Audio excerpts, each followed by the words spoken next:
Salut à tous et bienvenue sur ma chaîne éducative. Aujourd'hui, on se plonge dans une œuvre incontournable du théâtre français Antigone de Anne Will. Dans cette vidéo, je vais vous présenter un extrait du prologue suivi d'une série de questions de compréhension et d'analyse parfaite pour vous entraîner à l'examen. À la fin, je vous proposerai aussi un sujet de production écrite avec une correction détaillée. Alors, restez bien jusqu'au bout. Niveau baccalauréat, examen de français, texte extrait d'Antigone et de Jean Anouilh, pages 115 et 116 du roman. Le texte. Je lis le texte de la page 115 et 116. Et Crayon avait raison. C'est terrible maintenant. À côté de cet homme, je ne sais plus pourquoi je meurs. J'ai peur. Le garde qui peine sur sa dictée. Crayon avait raison. C'est terrible. Antigone. Oh, Aimon, notre petit garçon. Je le comprends seulement maintenant combien c'était simple de vivre. Le garde s'arrête. Ah, dites-vous, vous allez trop vite. Vous allez trop vite. Comment? Voulez-vous que j'écrive? Il faut le temps, tout de même. Antigone. Où en étais-tu? Le garde se relit. C'est terrible maintenant, à côté de cet homme. Antigone. Je ne sais plus pourquoi je meurs. Le garde écrit, suçant sa main. Je ne sais plus pourquoi je meurs. On ne sait jamais pourquoi on meurt. Antigone continue. J'ai peur. S'arrête. Elle s'arrête. Elle se dresse soudain. Non, raille tout cela. Il vaut mieux que jamais personne ne sache. C'est comme s'il devait me voir nu et me toucher quand je serai morte. Mais seulement, pardon. Le garde, alors, je raille la fin et je mets pardon à la place. Antigone, oui, pardon, mon chéri. Sans la petite Antigone, vous auriez tout été bien tranquille. Je t'aime. Le garde, sans la petite Antigone, vous auriez tout était bien tranquille. Je t'aime.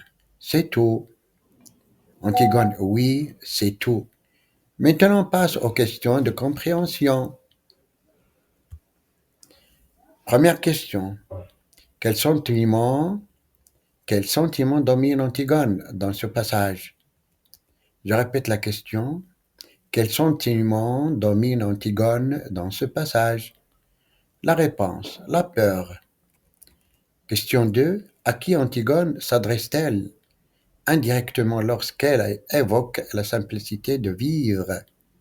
Question 2. À qui Antigone s'adresse-t-elle? Indirectement lorsqu'elle évoque la simplicité de vivre. La réponse, à Aimon, son fiancé. Troisième question. Pourquoi Antigone propose-t-elle un anneau aux gardes? Question 3.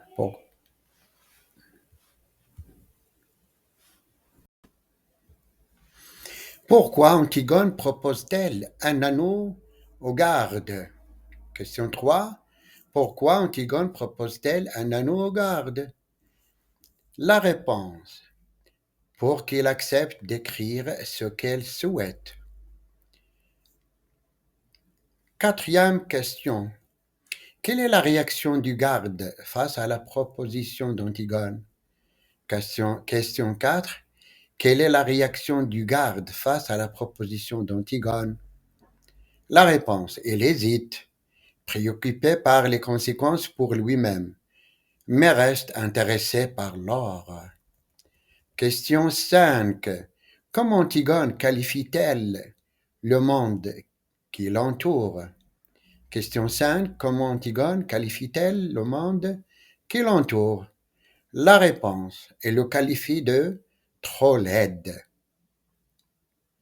Il questionne. Maintenant, on passe aux questions d'analyse. Question d'analyse. Question 1. Analysez l'évolution des sentiments d'Antigone dans cet extrait. Comment passe-t-elle de la conviction à la peur? Question 1. Analysez l'évolution des sentiments d'Antigone dans cet extrait. Comment passe-t-elle de la conviction à la peur? La réponse. Initialement, Antigone est présentée comme une figure inflexible, mue par ses convictions morales, cependant face à la mort imminente. Elle est envahie par le doute et la peur. Elle prend conscience de la simplicité de la vie et regrette ce qu'elle va perdre. La proximité de la mort la confronte à sa propre humanité et fragilité. Question 2. Dans l'analyse. Quelle image du garde se dégage de ce passage? Comment justifie-t-il son attitude? Question 2. Quelle image du garde se dégage de ce passage? Comment justifie-t-il son attitude? La réponse. Le garde apparaît comme un homme simple, préoccupé par sa propre sécurité et son intérêt personnel. Il est indifférent aux idéaux d'Antigone et cherche avant tout à éviter les problèmes. Son attitude est justifiée par la peur des conséquences et par son rôle de simple exécutant des ordres. Question 3. Relever et analyser une figure de style présente dans la réplique. C'est trop laide. Tout est trop laide. Quel est son effet? Question 3. Relever et analyser une figure de style présente dans la réplique. C'est trop laide. Tout est trop laide. Quel est son effet? La réponse. Il s'agit d'une répétition. Il insiste sur le dégoût et le rejet d'Antigone face au monde qui l'entoure. Cela souligne également sa désillusion et son sentiment d'absurdité face à sa propre situation. Question 4. Crayon avait raison. C'est terrible maintenant. À côté de cet homme, je ne sais plus pourquoi je meurs. Commentez cette phrase en mettant en relation avec situation d'énonciation. La question 4. Crayon avait raison. C'est terrible. Maintenant, à côté de cet homme, je ne sais plus pourquoi je meurs. Commentez cette phrase en mettant en relation avec situation d'énonciation. La réponse, cette phrase révèle un moment de doute et de remise en question chez Antigone. Elle exprime la confusion et la peur qui l'assaillent à l'approche de la mort. La présence du garde, homme simple et étranger à ses préoccupations, accentue son sentiment d'isolement et l'amène à douter du bien fondé sur son sacrifice. Question 5. Identifiez le type de phrase dominant dans les répliques du garde. Quel effet cela produit-il? Question 5. Identifiez le type de phrase dominant dans les répliques du garde. Quel effet cela produit-il? La réponse. Les phrases du garde sont majoritairement interrogatives, exclamatives. Cela traduit son étonnement, son incrédulité et sa difficulté à comprendre les motivations d'Antigone. Cela souligne également son caractère simple et peu réfléchi. Question 6. Analysez l'emploi du conditionnel dans la phrase. Sans la petite Antigone, vous auriez tout été bien tranquille. Quelle nuance exprime-t-il? Question 6. Analysez l'emploi du conditionnel dans la phrase. Sans la petite Antigone, vous auriez tout été bien. tranquille. Quelle nuance exprime-t-il? La réponse, le conditionnel, exprime le regret et la fatalité. Il suggère que la mort d'Antigone va perturber l'ordre établi et causer des troubles. Cela souligne l'importance de son sacrifice et son impact sur la société.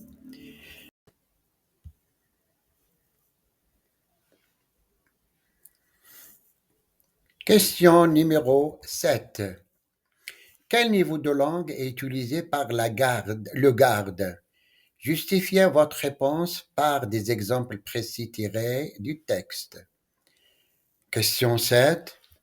Quel niveau de langue est utilisé par le garde? Utilisez votre réponse par des exemples précis tirés du texte. La réponse, le garde utilise un niveau de langue familier. On peut relever l'expression ah, dite, qui montre un manque de formalité et de respect. Son vocabulaire est simple et courant, sans recherche d'effets de style.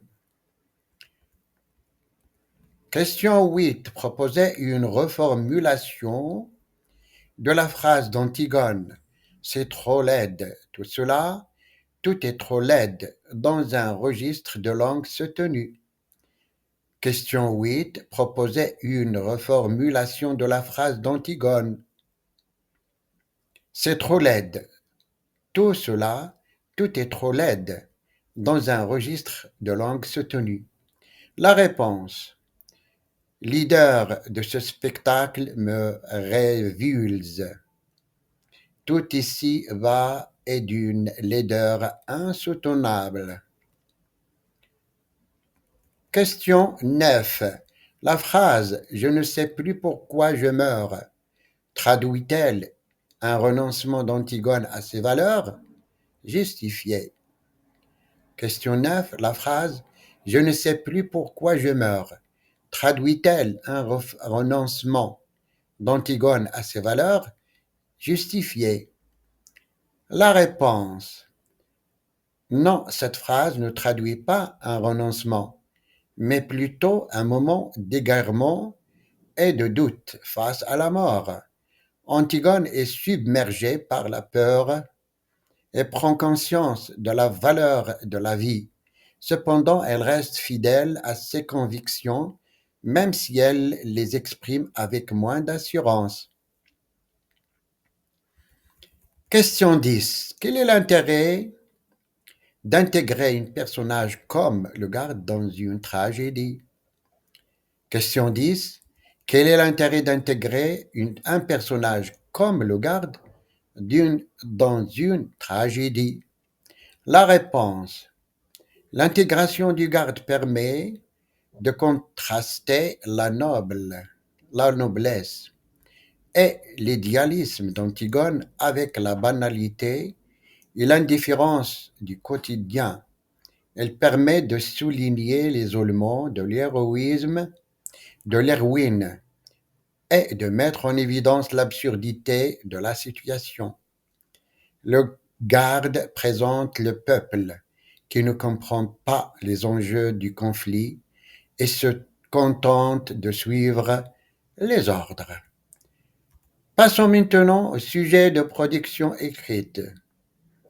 Le sujet. Dans Antigone, le personnage du garde semble indifférent aux valeurs et aux convictions d'Antigone. Pensez-vous que l'indifférence est une attitude acceptable face aux souffrances et aux injustes du monde? Je répète le sujet. Dans Antigone, le personnage du garde semble indifférent aux valeurs et aux convictions d'Antigone. Pensez-vous que l'indifférence est une attitude acceptable face aux souffrances et aux injustes du monde? Rédigez un texte argumentatif dans lequel vous développez votre point de vue. sur cette question en vous appuyant sur des exemples tirés de la pièce d'Antigone, de vos lectures ou de votre expérience personnelle. Je répète le sujet. Dans Antigone, le personnage du garde semble indifférent aux valeurs et aux convictions d'Antigone. Pensez-vous que l'indifférence est une attitude acceptable face aux souffrances et aux injustes du monde? Rédigez un texte argumentatif dans lequel vous développez votre point de vue sur cette question en vous appuyant sur des exemples tirés de la pièce Antigone, de vos lectures ou de vos expériences personnelles. Les critères de correction, conformité à la consigne, cohérence de l'argumentation, structure du texte, correction de la langue, originalité et pertinence du point de vue, mise en page et ponctuation. Passons maintenant aux corrections de la production écrite. L'indifférence face à la souffrance et à l'injustice est une question complexe, particulièrement mise en lumière par le personnage du garde dans Antigone. Ce personnage, préoccupé avant tout par sa propre sécurité et son intérêt personnel,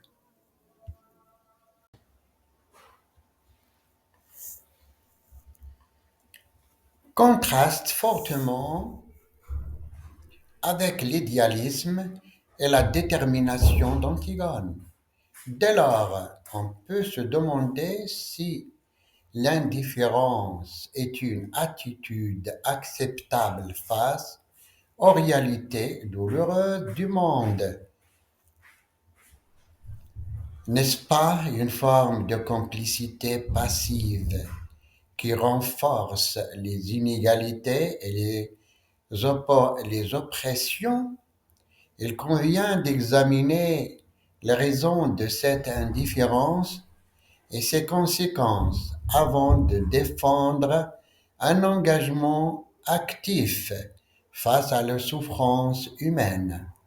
Le garde dans Antigone incarne une forme d'indifférence motivée par la peur et le souci de la survie.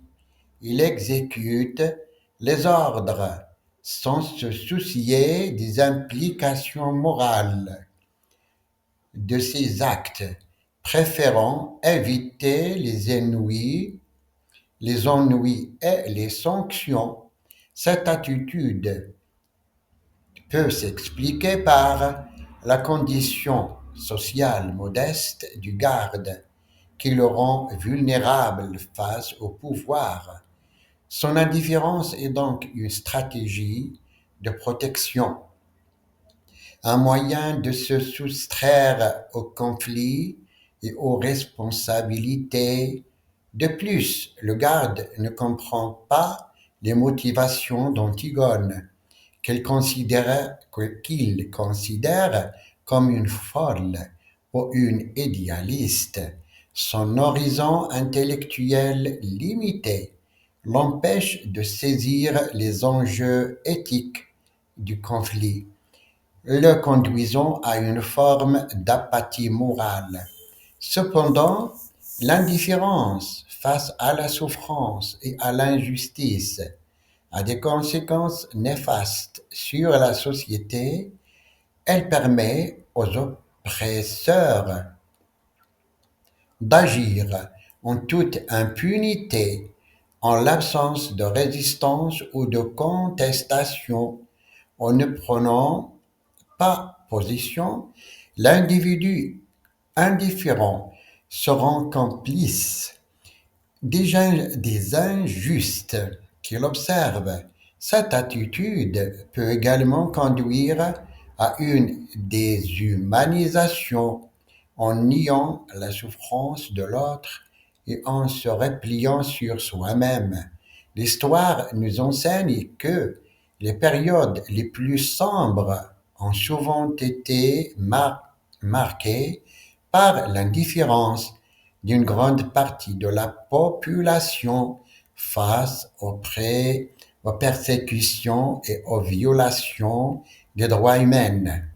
Face à de tels constats, il apparaît essentiel de cultiver l'empathie et l'engagement, s'indigner face à la souffrance, dénoncer les injustes, soutenir les victimes, autant d'actions qui permettent de construire un monde plus juste et plus humain. L'exemple d'Antigone, malgré son issue tragique, est une source d'inspiration pour tous ceux qui refusent de se résigner face à l'oppression. Son courage et sa détermination nous rappellent que chaque individu a le pouvoir d'agir à son échelle pour défendre les valeurs qui lui sont chères. En conclusion, si l'indifférence peut s'expliquer par des mécanismes, par des mécanismes psychologiques et sociaux, elle n'en demeure pas moins une attitude préjudiciable à la société face aux souffrances et aux injustices du monde. Il est impératif de choisir l'engagement et la solidarité, comme l'a écrit Elie Wiesel. Le contraire de l'amour n'est pas la haine, mais l'indifférence. Choisir l'indifférence, c'est renoncer à notre humanité et trahir notre responsabilité envers les autres. C'est fini. J'espère que cette vidéo vous a aidé à mieux comprendre cet extrait d'Antigone et à vous préparer efficacement pour votre examen. Likez, abonnez-vous et activez la cloche pour ne rien manquer des prochaines vidéos. À très bientôt sur la chaîne éducative.